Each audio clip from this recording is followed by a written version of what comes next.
It's very easy for me to say, do the work, do the inner work, and everything will be okay.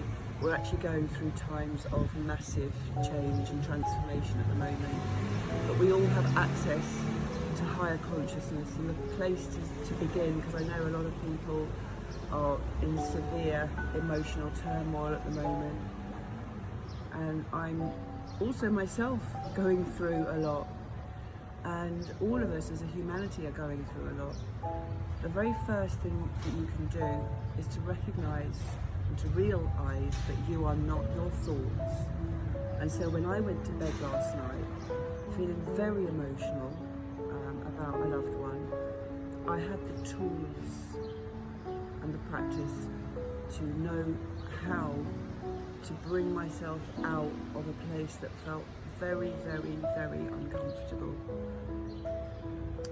So whatever you're going through, I mean, just in the UK alone, they're now talking about taking the PIP, the financial support away from those who most need it, those who have autism and who are disabled. They're talking about taking away the funding and the support. We're going through horrendous times. We're also accessing a higher level of consciousness. I talk about the quantum field, where anything is possible, and as I say that, it makes me tingle, because the problem with the mind that you must never believe your mind, but the problem with the mind, the ego, is that it will always have you feeling unsafe, fearful, frightened, scared, not enough, I am not enough, nothing is enough, I haven't got enough, I am not enough, I'm not worthy enough. But these are all just beliefs that we have created, and we have a core fundamental belief under all of our beliefs that usually boil down to very, very few core beliefs collectively for every human being, and that is simply, I am not enough. And I am here to tell you that you are enough, you are worthy. And self-love is really, really important in these times.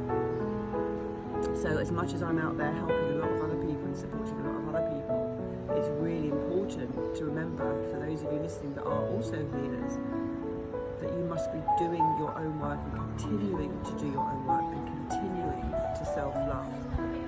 And even if you have the toolkit, it's not always easy, is it, to know what to do and actually to do it. So it's about coming closer to stepping into being who you are fundamentally, beneath all the drama, beneath all the ego, beneath all the stories, beneath all the not enough, beneath all the lack, beneath everything is the divine spark which connects all of us. And when we can live with that, live by that, and I'm looking out here, I'm in a block I'm in Alicante, if I just show you, and there is a beautiful tree. Let me just show you, if I can turn the camera, I'll just turn it around. There's a lovely tree there with leaves, and that tree may weather any storm, but that tree is solid in its grounding. It's sprouting new leaves, new life is forming as we go into spring. And the trees are just powerful and elegant and graceful and always there no matter what. And we can stand in our groundedness, we can connect our feet to Mother Earth, we can stand tall and proud and own and claim our worthiness through many, many practices. And I just want you to know that whatever you're going through, whoever you are, and life and your soul contract brought you to where you are in this moment. The mind will race away, race ahead with all the problems, all the stuff, all the things that are going on in your own life and in everyone else's life around you. And then you listen to the news, or you see the news somewhere and you see what's going on out there, and it's a shit show.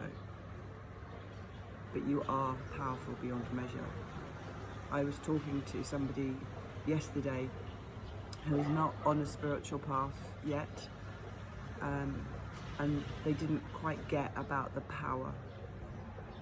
But if you choose to when you're ready, if you choose to start practicing. You know, the very first thing I ever did after my husband had died and I had my 2 babies, and I went to a fitness conference, and at the end there was a teacher that did a chakra meditation. I'm going back 30 years, more than 30 years, and she did a chakra meditation, and it made me cry. And I'm like, what? I'm crying when it got to my solar plexus. And that was the beginning for me. For a split moment, I felt a sense of peace in my body. And I spent decades after that knowing that what I was searching for was inner peace. Now, just because I now know how to connect to inner peace, it doesn't mean I always have it. I've had some really good long runs of it this year. And then the universe challenges you again. And you get up and you practice and you practice and you practice. And each time you build back stronger, you come back stronger every time. And it's not, you know, I was saying to my Pilates clients the other day, you don't progress from beginner, next level, go up and up and up. You don't. Some days you're a beginner and some days you're advanced and some days, and you're slowly progressing like this. 2 steps forwards, 1 step back. That is your spiritual life. Anyway, I'm off for my coffee now. Have a good day. Big love.